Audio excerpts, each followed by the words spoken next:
Halo semuanya, selamat datang kembali di Footballier karena membicarakan sepak bola adalah hak segala bangsa dengan saya, Mildan Daru. Dan Dex Gleniza, siniar ini mengudara setiap Selasa. Selasa lagi, ketemu lagi. Bukan begitu, Dex? Iya, tapi harusnya kita Selasi bukan Selasa. Kenapa tuh? Karena kita ngomongin naturalisasi. Ya elah. Lo kayak gini tuh siapin gak sih yang barusan tuh? Enggak. Enggak, kepikiran aja langsung. Disiapin, kepikiran langsung jelek, disiapin pun jelek, apalagi nggak dipersiapin. Lebih parah lagi. Udah gak nyambung, gak lucu. Ada aja yang penggemar lo tuh, Dex. Gue heran sama lo. Gue juga heran. Ada aja orang yang memuji-muji kualitas Dex. Ya kalau sebagai analisis, sebagai pandit, risetnya bagus segala macam, ya oke lah gitu, mengakui gitu. Ya, tapi kalau soal yang hal-hal yang kayak tadi tuh kayaknya apa sih pikiran orang-orang, gue heran aja. Kita hidup di dunia yang penuh otak yang berbeda-beda, Mil. Jadi kita harus menghargai perbedaan pendapat dong. Tapi sebagian juga jadi memuji gue Dex orang-orang tuh. Oh, karena sabar gitu ya. Iya, kok kuat amat bang, gimana caranya gitu. Ya, Bahkan positif lah ya. ada yang reply langsung gitu, misalnya dari reply langsung dalam artian dia nggak mention di tengah atau apa gitu. Jadi nama gue di depan @mildandaru terus langsung komen, bang kenapa ini gini kan, nanya beneran nanya gitu, kok kuat gitu. Jadi kayaknya ini orang guyon atau serius ya nanya gitu. Mildan itu rajin fitness, makanya kuat ya. Nah elah, lagi. Tapi memang benar kan? Begitu kan? Apalagi enggak? Ya lumayan lah, lumayan. Cuman itu bukan sesuatu yang membanggakan juga sebenarnya, biasa aja. Cuman biar nggak ini aja menggilas di pandemi ini, nggak bisa kemana-mana segala macam. Cuman untuk yang penggemar itu tadi tuh, kan kita sering juga ya Dex, dapat request gitu, Ya. bahas ini. Ini tuh salah satu yang kenceng juga nih Dex, Iya, soalnya lagi in sekarang. lagi in banget lah gitu. Semuanya ngomongin soal ini, naturalisasi ini. Sebenarnya gua nggak pengen ngomongin ini tadinya, Mil. Ah udah cukup lah itu, jangan lagi. Kan bir udah. Rokok udah, ya udah. Lanjut. Nah, kalau yang ini tuh bahkan saking banyaknya requestnya, kita harus mengundur satu topik. Iya. Satu topik yang Jadi udah kita persiapkan untuk episode 49. iya, dan itu yang udah di tag. Jadi episode ke depan itu udah di tag 2 minggu yang lalu. Harus terpaksa kita geser, kita rekaman lagi malam-malam karena di tengah kesibukan yang tidak penting-penting banget itu. Akhirnya muncullah ini episode ini, Yoi. naturalisasi ini. Kenapa heboh? Karena mungkin sebagian besar kalian tahu ya, udah tahu apa isunya gitu. Tapi buat refresh dikit. Jadi rencananya itu PSSI itu mendatangkan pemain asal Brazil buat nanti di Piala Dunia U20 tahun 2021. Oh, kita pernah bahas sepak bola Brasil ya, kebetulan ya. Episode Nah, 42. Nanti itu mau didatengin tuh. gitu didatengin, nggak Negara tanggung-tanggung. sepak bola itu, Katanya dewa-dewa. sih 5 Dex. 5. 5 yang udah datang 5 ke sini. Sempat dibantah, tapi rencana ini itu ada di slide-nya Ketua PSSI, Ya. Irawan, Oh, Pak ketua Irawan. PSSI bule itu soalnya kan.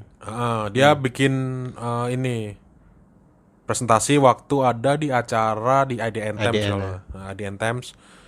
Dia ada slide-nya itu, tapi slide-nya itu pas udah presentasi nggak dibahas sama dia.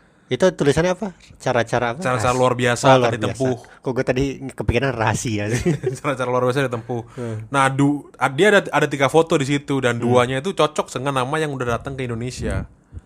Siapa dia? Saking kata kenalnya gue lupa dan gak akan inget juga sih siapa gitu, dan gak penting juga kita sebutin. Karena itu tadi, kenapa gak penting ya nantilah kita bahas selanjutnya gitu.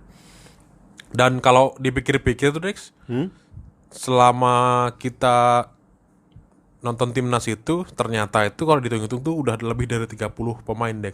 Nah, Berarti udah kira-kira 3 tim kurang 3 ya. iya. Kebetulan gak ada kiper kan? Nah, pas nih kalau ada 3 kiper bisa nih. Ada yang bisa 33, ada yang bisa lebih dari 30, ada yang bisa bahkan sampai 35 karena di beberapa kasus itu sebenarnya udah terjadi naturalisasi Dex. Jadi orang mungkin taunya yang terkenal-terkenal doang. Coba Ya Christian kan, Gonzalez, terus Lili Pali lah, Van Beukering, Van Bukering, yang nggak jelas itu. Sergio Van Dijk. Sergio Van Dijk lah, terus apa Yang terbaru Beto tuh segala mau macam lah, Mark banyak. Klok berarti ya. Ya, Terbaru, yang hampir mau itu juga Mark Locke itu. Orang taunya itu doang, tapi sebenarnya di beberapa kasus itu udah ada naturalisasi juga. Misalkan pemain-pemain asing yang dulu main di Liga Indonesia, kemudian dia udah nikah dengan orang Indonesia, dia sempat main juga di Liga 3 beberapa tuh sama Liga 2. Jadi sebenarnya makanya kemudian kenapa pas orang lihat anjir lebih dari 30 gitu. Emang iya. Iya sih. Emang banyak gitu. Mereka kesini tuh. Nah, sebelum bahas soal apakah oke dan nggak oke, terus sebaiknya gimana soal isu naturalisasi ini, kayaknya kita ke basic dulu deh Dex, kayaknya Dex. Soal gimana sih sebenarnya aturan FIFA soal naturalisasi ini gitu, aturannya. Jadi berdasarkan statuta FIFA, naturalisasi itu boleh Mil sebenarnya Mil. Cuma ada syaratnya. Ada 4 nih yang gue tahu nih dari statuta FIFA. Kalau nggak salah artikel 7 deh. Dia bilang lahir di negara tersebut. Yang poin kedua, ayah atau ibu kandung lahir di negara tersebut. Kalau nggak gitu juga kakek atau nenek kandung lahir di wilayah negara tersebut. Kalau nggak gitu, tinggal di negara tersebut selama 5 tahun berturut-turut serta setelah melewati usia 18 tahun. Itu kalau dari statuta FIFA. Nah kan kita kan nggak cuma dari FIFA doang kan. Kalau mau jadi warga Indonesia juga ada peraturan dari Indonesianya kan. UU apa ya? Undang-undang kewarganegaraan ya benar. Nah itu syaratnya itu secara pendeknya tinggal di Indonesia selama 5 tahun berturut-turut atau 10 tahun tidak berturut-turut, atau menikah sama WNI, atau sesuai syarat lain pada pasal 9 dan pasal 12.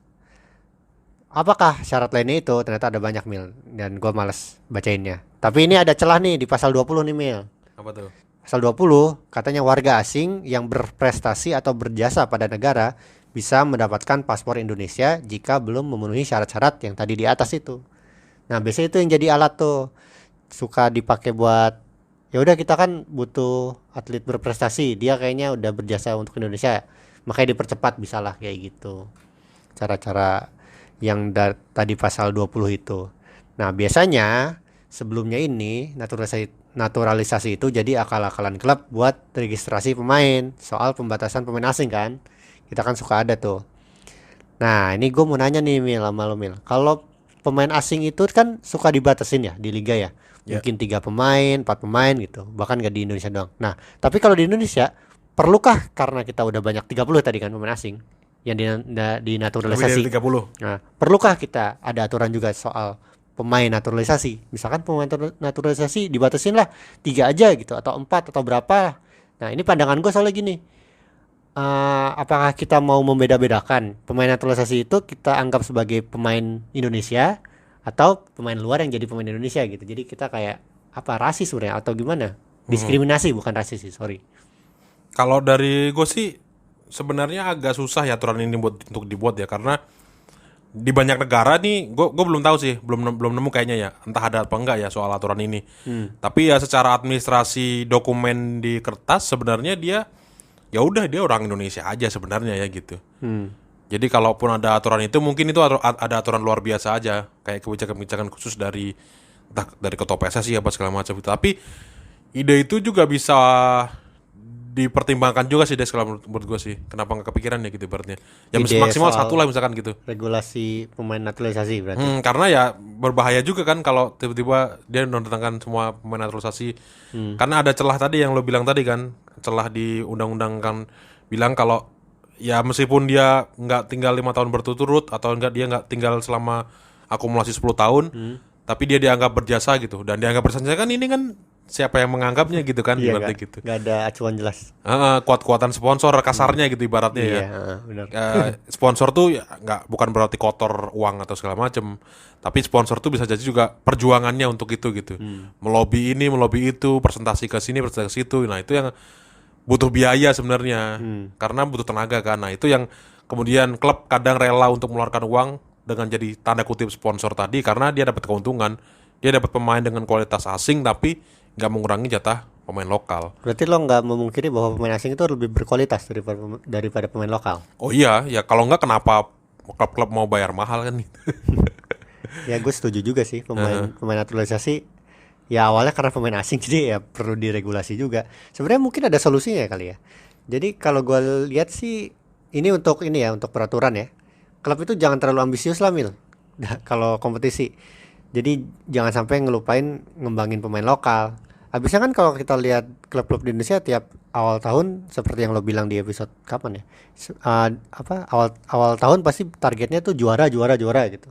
18 klub semuanya targetnya juara. Ya gimana nggak ambisius. Makanya cara-cara luar biasa itu dipakailah sama mereka. Menurut lo gimana solusi itu? Ya jangan ambisius banget lah gitu. Ya ini bukan soal tidak boleh ambisi sebenarnya ya gitu. Cuman ya karena caranya aja yang tadi. Realistis lah ya gitu. Dan kalau jadi gue nggak setuju terhadap naturalisasinya sih, bukan terhadap ambisinya sebenarnya ya. Kalau ambisi ya udah nggak apa-apa lah, ambisi nggak apa gitu. Tapi cara-cara naturalisasi tadi kayaknya yang ya kayaknya harus agak ditertibkan lah gitu bahasanya, tanda kutip. Nah gitu itu kan sih. kalau dari klub ya. Kedua juga solusinya mungkin dari operator liga juga sih. Untuk memperketat syarat penggunaan pemain asing dan pemain naturalisasi seperti yang tadi kita udah bilang. Nah makanya gue sebenarnya agak senang juga waktu kita punya Elite Pro Academy. Itu kan soalnya ngembangin pemain muda banget kan. Nah itu mungkin bisa mengurangi lah kita naturalisasi karena kita udah membina pemain dengan baik dan benar meskipun dipaksakan gitu Mil. Kalau dari syarat dan juga apa ya yang terjadi di liga kita lah. Tapi menurut lo kenapa sih sampai orang-orang tuh atau negara-negara itu sampai dengan susah payahnya gitu menaturalisasi menurut lo? Soalnya itu pendeknya sih ya buat prestasi jangka pendek sih. Kalau contohnya itu dari Singapura kali ya, yang mereka kan berhasil juara AFF dua kali dengan dominasi pemain asing kan tuh. Lo inget kayak Itimi Dixon, Iya, Anggu Anggu Kasmir, Kasmir. siapa lagi ya? Bennett yang backnya itu Daniel Bennett. Itu tahun 2004 Berumpat kalau nggak salah. ya. Terus juga Alexander Duric ya kalau nggak salah ya. Terus ada dua pemain dari Tiongkok. Aku lupa tuh kalau Durik tuh. Kalau yang Tiongkok tuh yang Kiuli apa sih itu kalau nggak Kiuli salah. Ya, itu yang gue ingat itu sih. Kiuli Bali. Bukan dong. Tahun berapa itu? 2012 kalau nggak salah. 2012 ya. Nah, AFF. Nah, mereka Singapura itu bisa juara AFF kan banyak pemain naturalisasi kan. Tapi abis mereka kalau nggak salah setelah itu pernah bilang ya udah kita nggak pakai lagi, prestasinya jeblok abis itu. Gue lupa tahun berapa ya AFF ya. Habis 2 tahun sekali sih, sering banget. Nah kalau untuk Indonesia, Edi Rahmayadi kan pernah bilang di 2017 pas dia naturalisasi siapa Beto ya kalau nggak salah waktu itu ya. Dia bilang kalau 2 tahun ke depan masih pakai naturalisasi, silakan Anda tegur saya. Tapi untuk sekarang target saya itu SEA Games 2017 Indonesia juara. Dia bilang gitu. Nah target jangka pendek makanya harus naturalisasi aja lah, ini yang paling gampang. Gue sih setuju. Itu yang pertama jadi. Kenapa naturalisasi jangka pendek? Untuk target jangka pendek oke menurut lo. Nah yang kedua secara alamiah seperti yang dibahas di episode 5, kita kan punya keunggulan gen-gen ya. Menurut gue bukannya Indonesia nggak bagus di bola sih. Cuman kalau kita spesifik gak unggulnya tuh di posisi-posisi tertentu. Kayak misalkan pemain pertama yang kita tahu dinaturalisasi kan sebenarnya Christian Gonzalez kan yang umumnya kita tahu kan. Sebenarnya sebelumnya ada Nol van der Wijn apa nggak salah. Nah Christian Gonzalez itu kan penyerang. Di saat itu kita nggak punya penyerang bagus ya soalnya kan. Ya karena klub-klub juga strikernya selalu striker asing semua gitu. Sulit. Terus juga abis itu ternyata abis penyerang kita udah dapat Christian Gonzalez. Abis itu dapat siapa lagi kok gue lupa ya. Terus kita langsung naturalisasi lagi nih. Kayaknya back tengah juga butuh deh. Kayak Bio Paulin, gue ingat Bio Paulin soalnya jago banget. Tapi setelah dinaturalisasi kok biasa aja. Itu juga. Jadi abis tadi yang tadinya penyerang, terus habis itu back tengah, terus habis itu siapa lagi? Mau pemain tengah gitu. Kayak Mark Lok kan pemain tengah tuh. Tapi Mark Lok jago sih kalau kata gue. Ya Lillipali juga sebenarnya pemain tengah juga meskipun sekarang udah operasinya udah ke penyerang sih, tapi kalau dulu yang awal-awal juga pas waktu masih di timnas sebenarnya kategorinya masih pemain tengah sih. Jadi secara posisi tuh memang kita ada yang nggak excel lah kita di penyerang gitu misalkan. Ya udah boleh lah selesai. Meskipun untuk jangka pendek. Nah ini gue lihat kasusnya kayak Tiongkok lo tau nggak soal regulasi gak boleh kiper asing di liga. Di liga mereka, di liga mereka kan boleh pemain asing silakan datang. Asal kiper nggak boleh. Asal kiper tetap orang Tiongkok soalnya mereka sadar kiper kita jelek nih. Nah, gue ngebayangin aturan itu justru dipakai di Indonesia. Silakan pemain asing datang berapa aja, asal jangan bukan penyerang gitu. Soalnya penyerang kita jelek-jelek. Nah itu nggak secara teknis ya sulit juga sih Dex. Iya kayak lo bilang ini back kok gitu. Iya benar. Kalau kiper beda kan. Masa pas dia bagi main lo nggak boleh maju, lo back ya gitu. Pas lo masuk kotak penalti lawan, Prit nggak boleh, lo bukan striker kan kayak gitu juga. Kalau gitu. kiper beda Kalau kiper urusan beda, kan? kiper udah fix lah. Kiper lo maju juga nggak apa-apa juga sih gitu. Iya. Misalnya lo bilang ini kiper terus dia maju apa segala macam gitu, atau lo beli striker disuruh jadi kiper gitu. Ya kan dia nggak bisa kan karena nanti handball kan gitu. Iya. Jadi emang memungkinkan aja sih di Tiongkok tadi gitu. Tapi kayak itu doang sih kalau dari gue soal kenapa harus naturalisasi ya. Dan wacana naturalisasi ini sebenarnya ini Dex, kecenderungannya yang di baru-baru nih yang pemain Brazil 5 ini itu orang menentang kecenderungannya.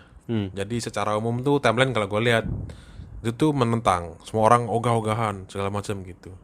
Tiba-tiba ada kasus meleduk Dex, itu soal jadi ada akumulasi sih sebenarnya ini sih.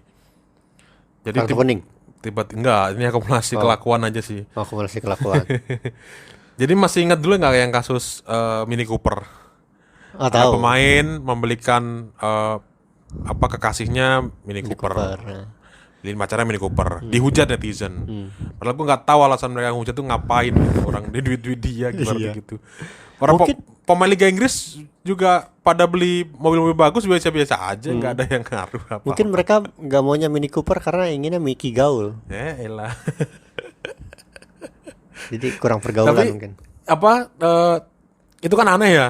Model kayak gitu orang ya. ya soalnya. Seorang dan kecenderungannya ini kenapa iri bilang bos tuh kayaknya berlaku deh di sini. Karena dia tidak berpengaruh apa-apa ke mereka kan sebenarnya gitu. Ini Mini Cooper nih gue punya nih. Nah, kemudian ditambah lagi setelahnya ada kasus makanan.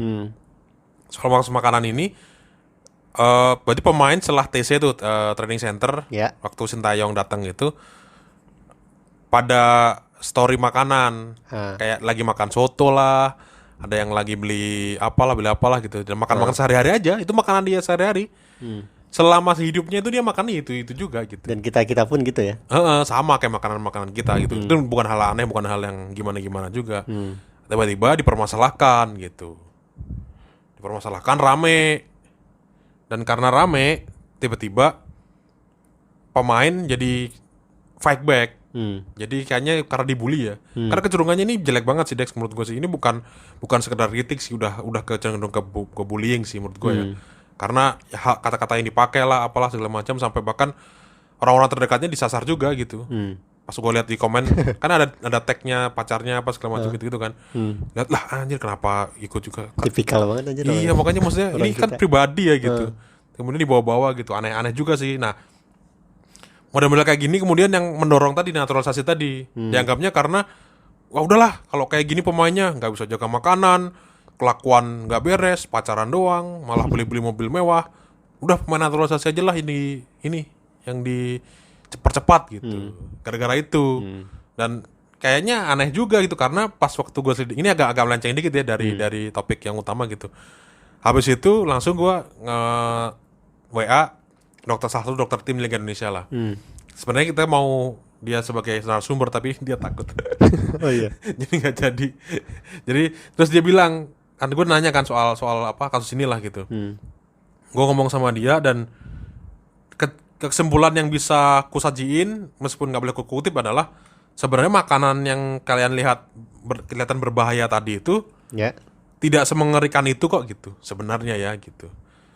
Dan juga orang kan pada muji pemain-pemain lain kan yang dia nge-story makanan-makanan sehat. Ada banyak sayur, banyak apa, nggak ada nasinya, nggak ada kerupuknya, nggak ada gorengannya. Ada, jadi terbelah gitu pemain tuh sekarang tuh, pada ada yang pamer makanan sehat, ada yang makanan nggak sehat, yang menurut mereka nggak sehat. Tapi sebenarnya kata dia, itu dia nyebut merek bahkan itu, tidak sesuci itu juga dia bilang gitu. Jadi yang orang yang ngepamer makanan itu sebenarnya tidak semengerikan itu. Sementara orang yang ngepamer makanan sehat tidak sesuci itu juga gitu. Dia bilang gitu yang soal makanan itu. Bahkan dia juga bilang makanan di warteg atau bahkan nasi padang yang kecenderungannya orang, nasi padang nih nggak sehat nih gitu. Itu juga ada gizinya kata dia gitu. Bukan berarti itu makanan yang tidak bergizi dia bilang. Bahkan dia langsung straight to the point gitu. Coba lah habis WA ini lo buka googling new tab. coba buka manfaat santan gitu, dia bilang gitu. Banyak berarti. Ada juga manfaatnya ternyata gitu. Santan tuh ada manfaatnya gitu. Dan tapi kan kecenderungannya adalah orang beragama berlebihan apa segala macam. Nah itu kata dia kuncinya. Kunci itu bukan nggak boleh makan yang sesuai di story kata dia gitu. Tapi Jangan berlebihan dan ada porsinya. Bahkan lu santan juga perlu juga kadang-kadang dia bilang gitu. Sebagai penyeimbang rasa dia bilang kan, penyeimbang rasa, penyeimbang gizi juga karena ada manfaatnya. Santan bukan berarti nggak boleh makan santan gitu. Boleh makan santan malah gitu. Dan dia ngomong juga soal intoleransi laktosa. Alergi susu paling Oh iya, sebenarnya gitu. alergi susu. Dia bilang orang non Eropa kecenderungannya itu alergi susu, dia bilang gitu. Kadarnya berbeda-beda. Ada yang minum dikit aja udah langsung mencret, dia bilang gitu. Ada yang harus dua kotak dulu kalau kita dikotakin misalkan gitu. 2 kotak susu baru dia mencret. Tapi secara umum kata dia orang non Eropa termasuk Indonesia itu alergi susu. Jadi ketika komen-komen netizen bilang minumnya jangan itu dong, minum susu dong gitu. Emang nggak cocok. Emang nggak cocok, bahkan gitu di beberapa aspek bahkan dia bilang lebih baik dia tidak minum susu daripada dia minum susu, justru kayak gitu. Nah tapi kebutuhan proteinnya gimana segala macam ya diganti dengan yang lain Gitu. Kayak susu entah susu kedelai, terus atau misalkan dari apa namanya daging segala macam gitu, tahu tempe juga ada gitu. Gitu sih kayaknya. Dan kecenderungannya kayaknya kalau ngomongin makanan sehat juga orang bilangnya western food kan. Harus makan kentang, harus makan daging, harus makan itu gitu. Iya. Padahal itu bukan makanan sehari-hari juga gitu. Kalau nggak ini apa namanya? Kok gue lupa sih. Yang makanan-makanan butiran-butiran itu. Apa tuh? Aku lupa namanya, chia seed apa? Oh, nggak lupa. Kayak itulah pokoknya makanan yang dianggap western tuh dianggapnya makanan sehat gitu. Padahal nggak juga gitu. Karena kecenderungan dia bilang juga kalau kecenderungannya itu kenapa orang cari cara termudah untuk cari western food karena researchnya emang dari sana, dari barat kebanyakan. Makanya rekomendasi makanan kecenderungannya kayak seolah-olah dari barat. Padahal makanan-makanan Indonesia dia bilang nggak kalah gizinya juga gitu. Gitu sih. Dan apa kayak makanan gitu misalkan si Sadio Mane kan orang Senegal ya. Nah. Di Liverpool dia punya koki khusus, chef khusus. Oh iya. Iya, karena dia nggak sesuai sama makanan, nggak cocok gitu, ibaratnya gitu. Tapi tetap dia hire chef dan chefnya itu yang di hire dia itu rekomendasi dari chefnya Liverpool. Oh jadi gizinya udah aman lah ya. Udah aman gitu, dia minta chef Liverpool tolong gue cariin gue orang satu dong di rumah buat masak gitu.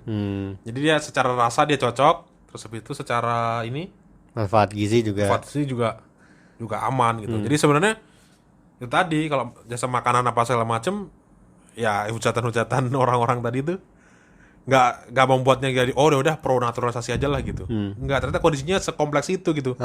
Misalnya gara-gara makanan doang orang jadi pro naturalisasi kan aneh ya. Itu aneh. Sih menurut gue gitu. Gimana Dex menurut Dex? Ya sama sih, aneh juga sih. Ya maksudnya kalau kita bilang makanan Indonesia itu nggak sehat juga nggak bisa digeneralisasi.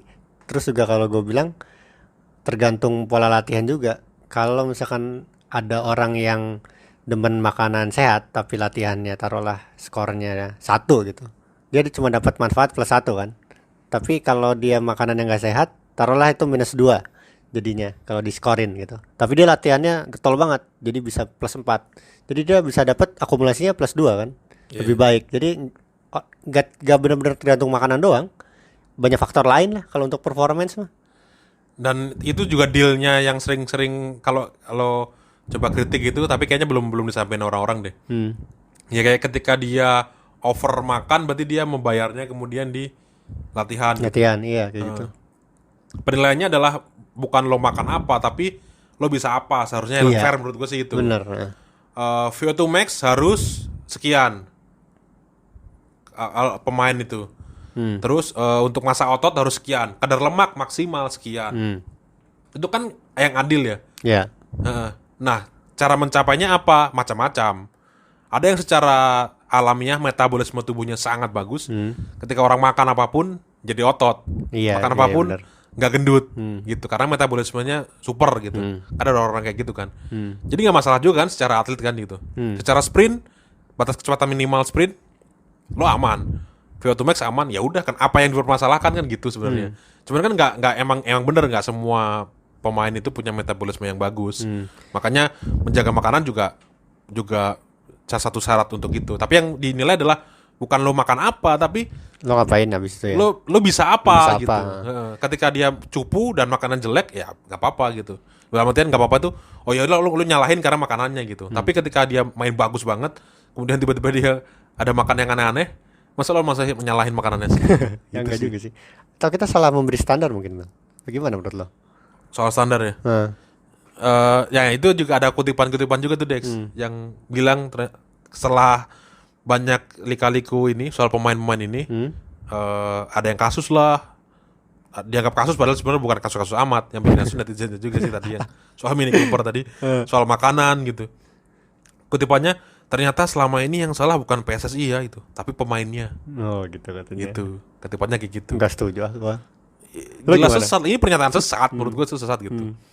Ibaratnya ada barang jelek nih, anggap aja dua-duanya jelek lah ya. Pemain jelek, PSSI jelek misalkan Ya. gitu. Nilainya PSSI itu 6 misalkan. Pemain tuh 5 dari kadar 1 sampai 10 gitu. Ya lu bisa bilang PSSI lebih bagus dari pemainnya kan gitu. Iya. Karena dia 6, 6, pemainnya 5. pemainnya 5 gitu. Tapi kan ada passing grade, ada standar khusus. Kalau standarnya 7, ya lo bisa bilang kalau dua-duanya jelek gitu. Iyalah. Iya, kan nggak membuat itu kemudian jadi orang, oh ternyata yang salah pemainnya. Berarti ketika solusinya apa kalau gitu, datangkan pemain. Ya kan nggak gitu kan, berarti kan solusinya kan gitu. Iya. Kalau lo dengan santainya karena masalah cuman makanan dan apa namanya hal-hal yang di luar lapangan tadi, terus lo kemudian jadi ngebolehin naturalisasi, ya nggak gitu menurut gue sih logiknya. Gitu. Iya sih menurut lo. Iya sih sama. Sepakat gue, sepakat. Jadi intinya jangan naturalisasi lah ya.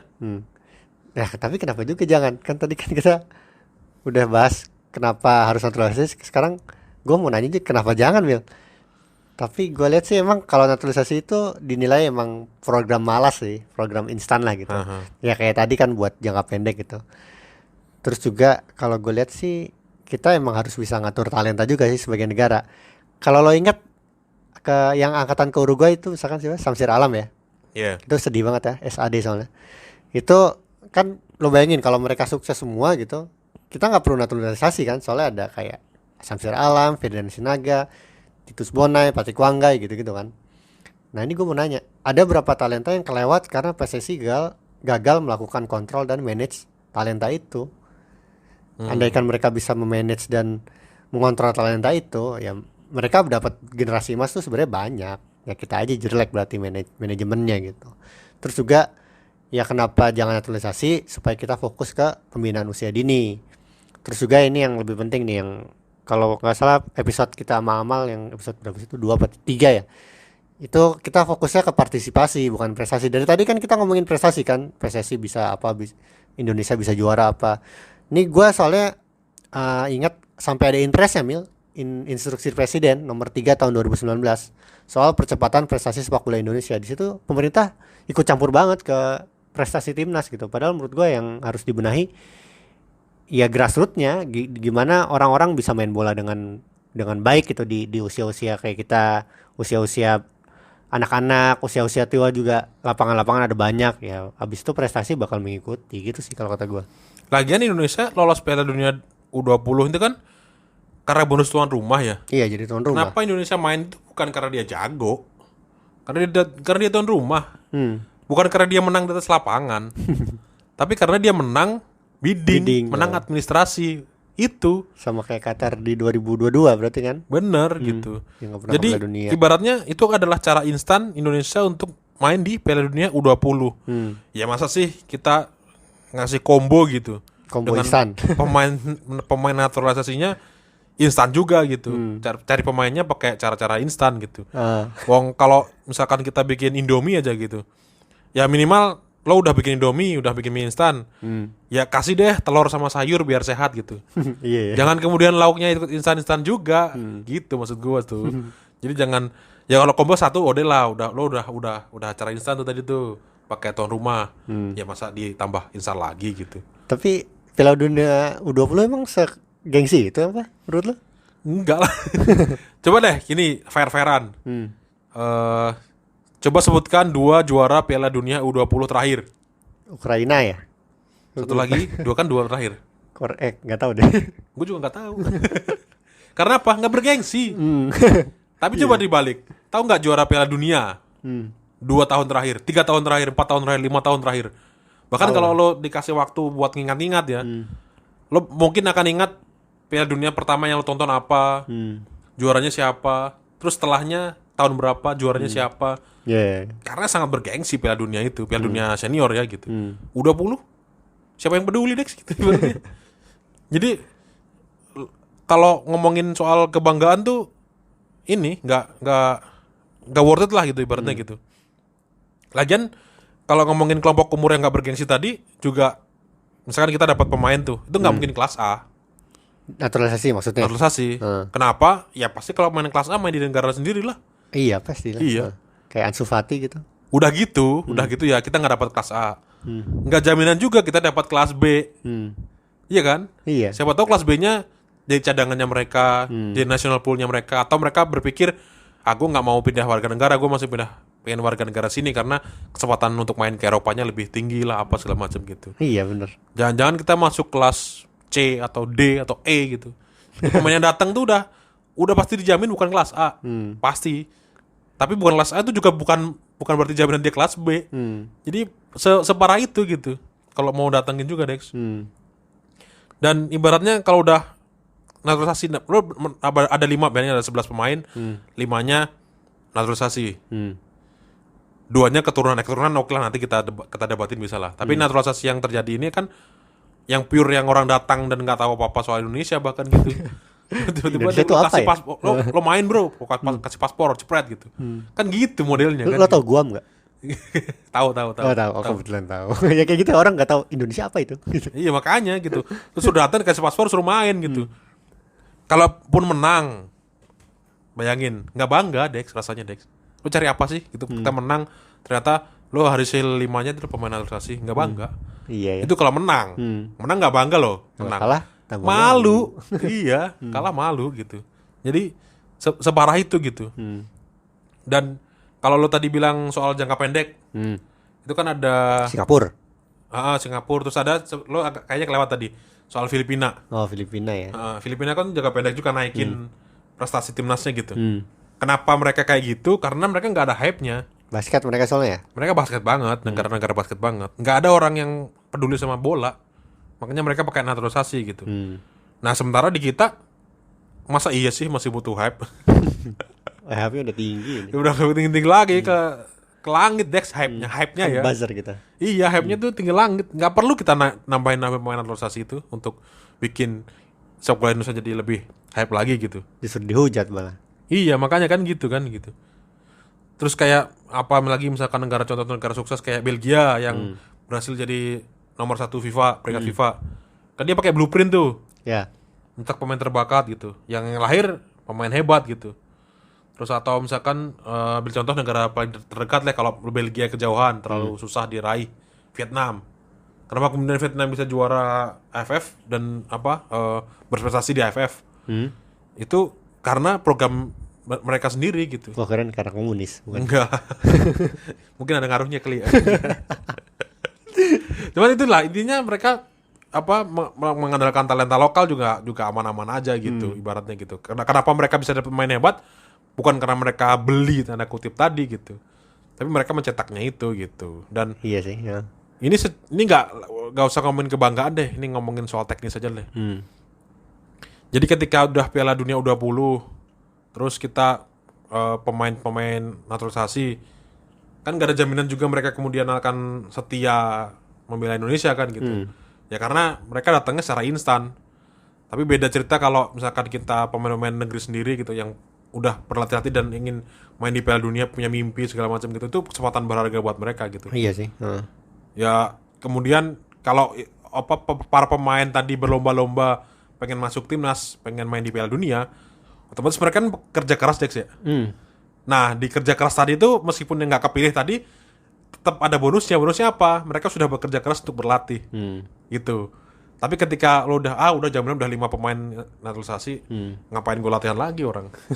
Yang nggak akan masuk timnas juga yang main naturalisasi kan gitu. Jadi nggak ada sisi kompetitif di bawahnya gitu. Itu sih kayaknya. Gimana Dex? Ya Gue setuju sih, maksudnya kalau apa kita kebanyakan naturalisasi juga orang-orang anak-anak muda gitu pada males gak sih jadi pemain bola? Ya nanti juga gue kalah gitu sama naturalisasi, ngapain gue bercita-cita jadi pemain bola gitu. Dan itu kan bukan lagi hal positif jadinya kan itu. Nggak naikin hype, malah turunin hype jangan-jangan. Iya ya. Terus gimana, Dik? Ya tapi hal lain dari soal naturalisasi ini adalah isu lainnya itu adalah nasionalisme, Mil. Oke. Jadi orang bilang kan jangan naturalisasi, nanti ya persis yang tadi lo bilang, nanti kita gak bangga gitu. Jadi kita masih membangga-banggakan orang pribumi apa gimana nih? Kalau ada istilah itu ya, pribumi atau apa gitu. Nah, kalau menurut gue sih kalau nasionalisme ini dulu ya, memang kan dipupuknya kan pakai konflik kan, kayak ada perang gitu. Ya sekarang ya lewat acara-acara olahraga sih. Ya makanya atlet kan relevan terus kan disebut sebagai pahlawan negara kan. Nah masalahnya perlombaan olahraga antar negara ini kan gak seimbang karena ya seperti yang kita udah bahas di episode 5 ya. Udah jauh banget episode 5 ya. Kita udah 49 sekarang. Episode 5 itu apa, beberapa ras kan unggul di cabur-cabur tertentu kan. Itulah kenapa ada naturalisasi buat level the playing field lah istilahnya, untuk biar seimbang gitu level permainannya. Nah ternyata ada penelitiannya nih, meski rata-rata para atlet naturalisasi itu nggak jago dari perspektif negara asal mereka yang tadi lo bilang kelas, kita dapat kelas C, kelas D gitu ya. Tapi ternyata gue mau ada kontradiktifnya nih, Mil. Katanya banyak penelitian yang menunjukkan performa sebuah negara justru menanjak setelah mereka melakukan naturalisasi. Bahkan ketika atlet tersebut udah tua atau lewat masa puncak. Kayak Christian Gonzalez tuh udah tua kan pas naturalisasi kan. Ya itu karena ini sih Dex, kayaknya ya karena negara yang dituju pemain naturalisasi tersebut timpang kan gitu. Emang jelek aja gitu. Jelek ada pemain bagus ya pasti bagus. Pemain otomatis lah itu mah, nggak usah di sana ya, di sini yang jelek mah pasti jadi bagus kan. Iya, di sana kelas D, di sini jadi kelas A kan gitu kan. Nah itu juga terjadi bukan di bola doang sih, tapi di cabur lain. Terus juga ada penelitiannya dari Hamburg Institute of International Economics, dari ekonomi nih berarti. Katanya naturalisasi bisa menguntungkan atlet dan juga negara. Karena kebanyakan yang dinaturalisasi adalah mereka yang datang dari negara yang lebih miskin. Ini kasusnya nih kalau nggak salah banyak dari Afrika deh. Jadi menguntungkan lah buat si atlet dan juga buat negaranya katanya. Nah kemudian gue bertanya, apakah konsep nasionalisme itu udah usang kalau kayak gitu? Karena sekarang atlet-atlet mungkin ya udahlah pindah-pindah gitu, pindah-pindah klub sih masih mending lah, ini pindah-pindah negara gitu. Apa mereka nggak bangga sama negara mereka sendiri gitu? Nah ini dari penelitian dari Universitas di Ghana, sebaliknya bilang banyak atlet Afrika yang justru pengen dinaturalisasi sama negara lain, terutama sama Prancis. Soalnya mereka bilang kayak itu naikin level mereka lah gitu, selain naikin ekonomi juga. Jadi menurut gua kesimpulannya sih, naturalisasi atlet itu tuh bukan hal yang baik atau buruk sih, tetapi lebih ke respon terhadap perkembangan dunia yang mulai kurang peduli sama isu nasionalisme. Jadi nasionalisme udah usang tadi kan, seperti yang gue bilang. Nah ini juga didukung sama survei dari Western Union tahun 2017, meskipun udah lama ya, yang melibatkan lebih dari 10.000 milenial. Milenial itu berarti kelahiran 80 sampai 95 lah ya. Itu dari 15 negara termasuk salah satu Indonesia. Surveinya katanya hasilnya 57% dari mereka mendefinisikan diri sebagai warga global, bukan warga dari suatu negara tertentu. Terus 88% dari mereka menganggap negara-negara harus mulai berkolaborasi alih-alih berkompetisi. Sementara 79% berpendapat konsep nasionalisme bisa menghalangi mereka. Kayak gitu, Mil. Tapi tetap meskipun kayak gitu kan, apa realita di lapangannya sebenarnya ketika lo penggemar sepak bola dan lo ngerasa kalau lo pasti pengen ada sisi mewakilinya gitu. Perwakilan lo di lapangan tadi tuh siapa gitu. Ada yang bilang gue mah penonton netral gitu. Kadang nggak netral amat sebenarnya dia gitu. Meskipun dua tim yang ditontonnya lo niat buat nonton itu final Liga Champions 2019-2020, ada harapan gue mah mendingan Bayern yang juara deh atau PSG juara, meskipun lo bukan fans keduanya kan gitu. Iya benar. Tapi akan lebih asik lagi ketika lo punya jagoannya gitu. Misalkan klub, ya udah lo ada Bayern mania, ya lo jagoin Bayern gitu. Ketika kalah lo sedih, ketika menang lo bahagia gitu. Ya seperti bentuk supporter ya, aktualisasi diri. Itu kan nggak ada nasionalismenya karena, dan bukan kedaerahan juga. Bayern itu kan ada di Jerman sana gitu. Nah tapi untuk di sepak bola, meskipun konsep nasionalisme secara umumnya tadi udah usang, tapi rasa memilikinya tadi itu masih ada, Dex, gitu. Bahkan bisa tadi lintas negara juga. Ada orang yang berantem gara-gara Euro Inggris lawan Italia, lo pernah lihat gak ya nonbar itu? Orang Indonesia maksudnya. Orang Indonesia, orang Indonesia berantem waktu ada pertandingan antara Inggris melawan Italia Euro. Negara lain itu. Negara Bukan lain. klub. Kalau klub masih mending mungkin sedikit. Iya makanya gitu. Berarti kan sebenarnya meskipun tadi konsep nasionalisme udah melanggar batas itu, tapi tetap di sepak bola menurutku masih ada rasa memilikinya itu tadi gitu. Ya makanya tadi acara olahraga tetap relevan sih yang ngebuat nasionalisme relevan itu. Jadi ketika ya negara lo apa kalau sekarang ya pasti Indonesia kan gitu. Apa kalau bangga ketika Indonesia menang ya masih bangga, masih senang. Ketika Indonesia sukses masih senang ya masih senang gitu. Itu sih. Jadi ya sebenarnya masih relevan lah kalau gue ya buat Tapi sepak bola sih. kalau soal nasionalisme ini gue inget Timo Senuman sih. Soalnya ya dia udah lama di Indonesia ya. Iya. Sebenarnya dia kan bilang cinta-cinta Indonesia gitu kan. Tapi warga negaranya sebenarnya masih Jerman kalau nggak salah. Tidak melepas. Itu contoh yang sering di ini nih sebenarnya tuh. Tapi nggak tahu orang-orang yang dengerin nggak ya. Tapi biasanya ada yang mention tuh biasanya tuh. Tapi gue lupa ngobrol sama siapa ya. Yang saya yang dia bilang soal nasionalisme segala macam gitu. Coba lo tanya deh kalau ketemu nanti dia bilang gitu. Ke Timo, kenapa dia meskipun sangat membantu Indonesia segala macam gitu-gitu, tapi dia tetap tidak mau melepas warga negara Jermannya gitu. Ya nggak tahu kita kan gitu. Ya, tapi soalnya gue kenapa inget Timo, soalnya anaknya dikabarkan ini kan naturalisasi kan, supaya bisa main buat timnas gitu.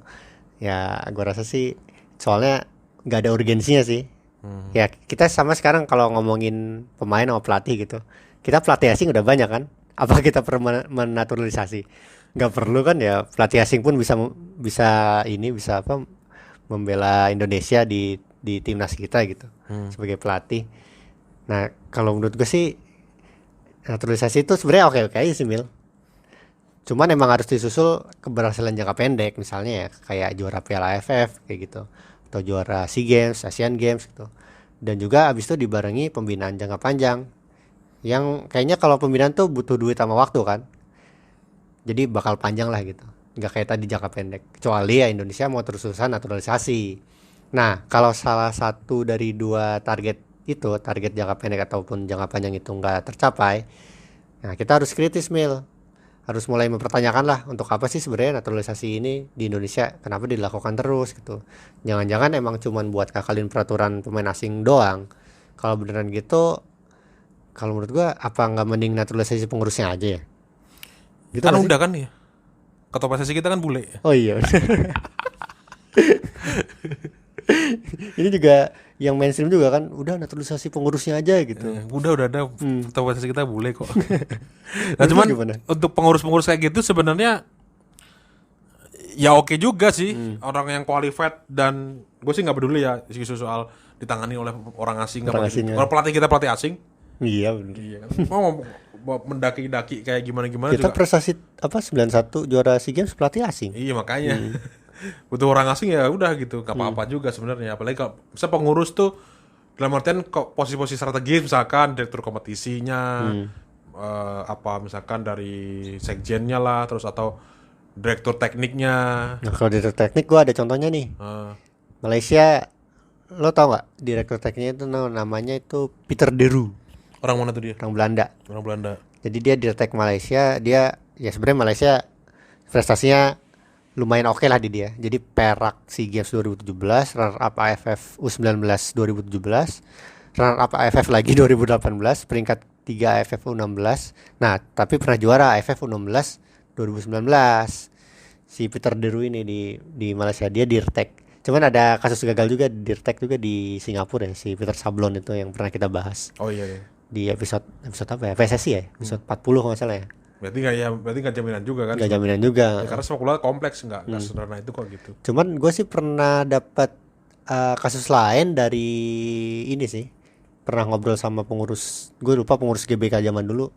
Sekarang sih udah nggak ngurusin lagi. Dia bilang, dulu kan tesis gue kan tentang studi stadion ya. Kenapa stadion-stadion di Indonesia tuh nggak bisa maju, karena pengurus-pengurusnya masih mentalnya Indonesia banget, yang ya udah stadion cuma buat olahraga doang. Dulu kita lagi rame soalnya yang pas One Direction kan. Iya. yang mau konser di GBK Tapi itu setelahnya ada pertandingan sepak bola, rumputnya rusak. jangan rumput rusak. Nah, katanya kalau stadion-stadion di luar tuh yang kayak gitu tuh ya wajar-wajar aja. Soalnya pengurus-pengurus orang luar tuh biasanya tahu stadion tuh harus tetap hidup, gimana caranya, disewain lah, tempat parkirnya dijadiin tempat parkir umum, ruang-ruangannya bisa dijadiin apa namanya, pameran-pameran gitu. Terus habis itu gua habis hasil ngobrol gitu gua laporin ke dosen pembimbing gua yang sekarang jadi staf susnya Iwan Bule ternyata. Oh gitu. Nah dia bilang bener Dex katanya, kamu tahu di Eropa kan ada Schengen kan, yang Uni Eropa tuh udah bebas sekarang. Lo kalau udah warga Uni Eropa lo mau ke Belanda, mau ke Belgia, mau ke Prancis ya bebas aja masuk. Nah di ASEAN tuh ada wacana juga MEA, Masyarakat Ekonomi ASEAN. Nah dia bilang itu kalau beneran dijalanin kita bakal kedatangan orang-orang asing tuh, pasti bisa jadi bos-bos kita, ngurusin bola kita, ngurusin stadion, ngurusin mall atau ngurusin apapun lah ekonomi pokoknya. Nah itu buruknya memang sih kita jadi dikontrol asing kan, mau aja dibosin sama orang-orang asing gitu. Cuman si Pak dosen gue bilang tapi kita jadi bisa belajar sih dari orang-orang asing itu, makanya negara yang maju tuh biasanya yang membuka diri, dia bilang gitu. Ya gue sih karena jadi muridnya gue setuju aja, oh gitu ya, karena gue belum merasakannya. Kalau lihat Uni Eropa ya gue lihat emang maju ya gara-gara itu sih. Mungkin apa gara-gara beradab dan berpendidikan juga, gue nggak tahu juga sih. Tapi yang pemain tadi sebenarnya kalau kondisi sekarang itu kasihan juga sih Dex, pemain Indonesia sekarang. Babak belur ibaratnya gitu. Dibully maksudnya. Di semuanya babak belur semuanya. Jadi di lapangan mereka kalah saing, kena gusur sama pemain naturalisasi. Terus di luar lapangan kena gulung sama netizen.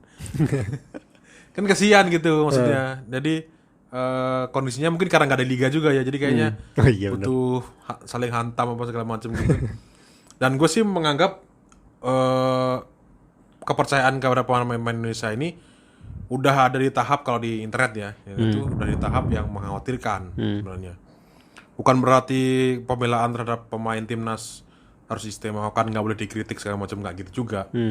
Kecenderungannya karena yang gue lihat adalah itu bukan kritik, itu bulian aja gitu.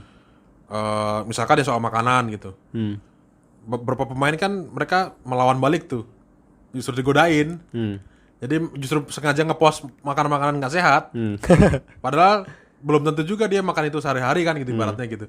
Dia ngepost itu biar mancing netizen aja gitu. Berarti kan sebenarnya cara itu nggak efektif kan gitu. Karena justru mau menimbulkan perpecahan gitu. Sementara di pemain lain ada yang ngepost pakai foto sehat gitu, dan seolah-olah ada quote-quote-nya gitu. Jadi kan mereka no mention dengan duanya gitu. Jadi berantem gitu. Jadi nggak asik gitu. Terus kayak serangan personal juga gitu. Serangan personalnya ke hal-hal yang pribadi apa segala macam. Udahlah, janganlah gitu. Ya saran gue kalau mau kritik ya kritik yang di lapangan aja sih gitu. Jadi dan pemain juga jangan baper juga ketika dia dikritik lapangan, mau bilang gitu.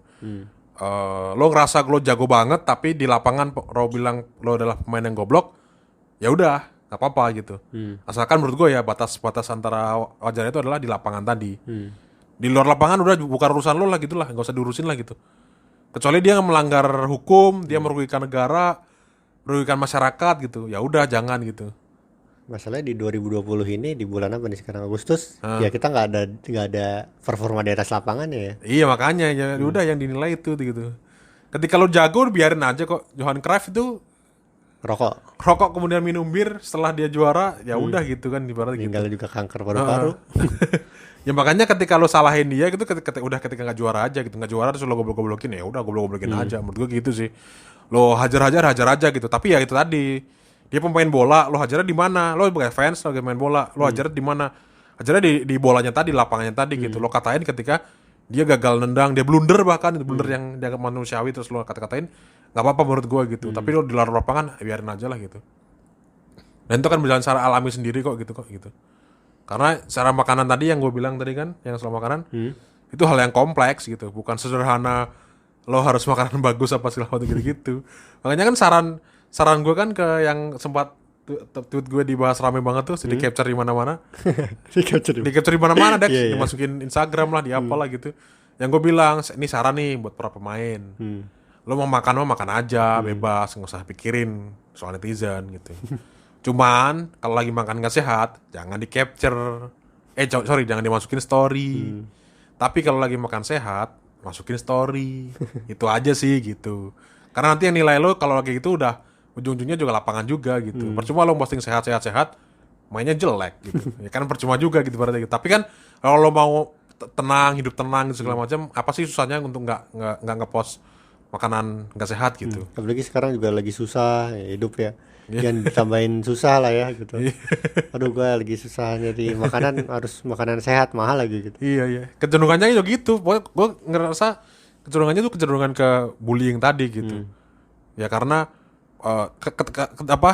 kelihatan lah pola-polanya gitu. Manggil ada hal-hal yang nggak nyambung terus sambungin lagi ke yang lain gitu.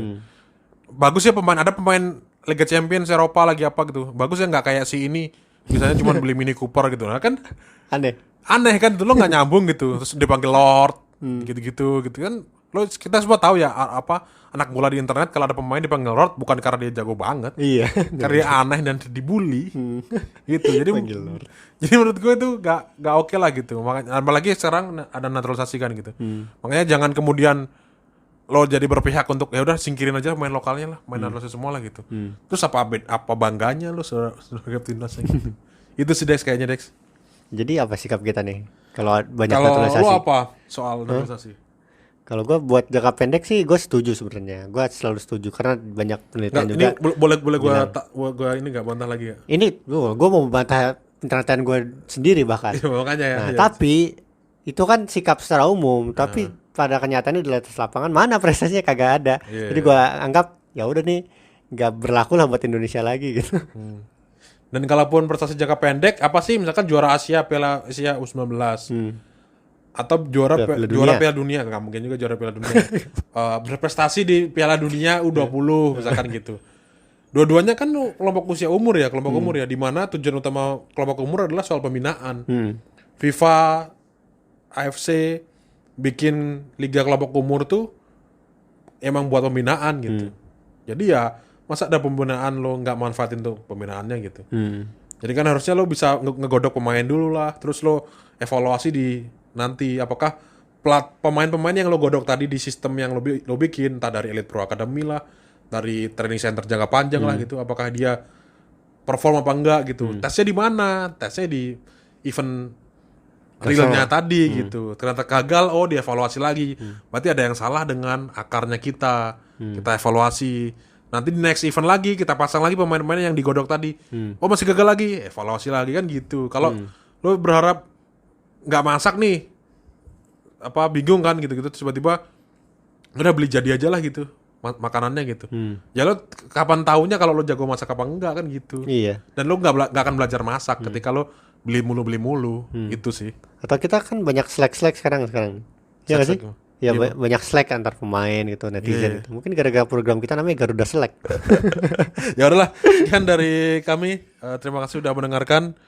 Dari saya Mildan Daru, Dex Linisa, izin pamit. Dadah. Ini adalah suara Pandit Komputer. Terima kasih telah mendengarkan. Jangan lupa share ke teman-teman kalian.